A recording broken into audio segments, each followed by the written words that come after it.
diocèse de Kiangougou. L'importance d'un pardon sincère mise en avant dans le parcours d'unité, de réconciliation et de résilience. Dans le cadre du parcours d'unité, de réconciliation et de résilience, les personnes qui demandent pardon et celles qui l'accordent sont invitées à le faire avec sincérité.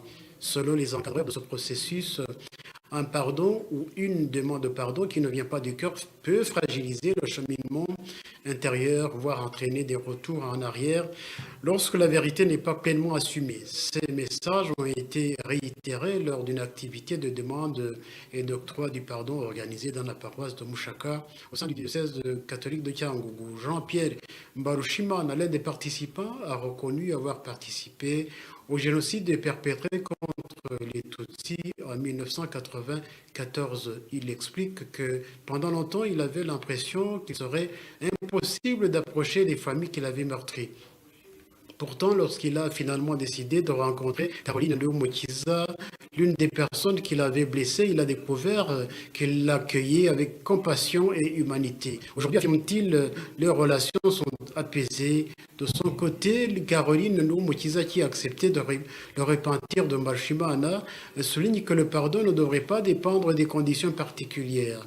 Selon elle, celui qui pardonne doit le faire avec une réelle ouverture de cœur, sans arrière-pensée.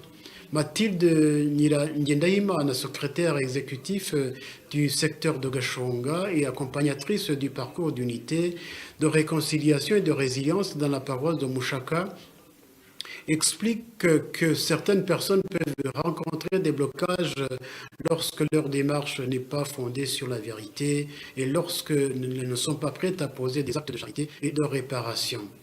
Elle encourage ceux qui ont commis des crimes à s'approcher des familles qu'ils ont offensées et salue le courage de ceux qui acceptent d'accorder leur pardon pour sans rien attendre en retour. Le parcours d'unité, de réconciliation, de résilience continue de démontrer que malgré les blessures profondes laissées par l'histoire du génocide contre les Tutsis, la vérité, le pardon et l'amour demeurent les fondements d'une reconstruction durable. Les témoignages des personnes qui demandent pardon et de celles qui l'accordent prouvent que rebâtir la cohésion sociale est possible lorsque les cœurs s'ouvrent et que chaque partie fait preuve de courage. Dans le district de Rusizi, des femmes entrepreneurs transfrontalières vont bénéficier de microcrédits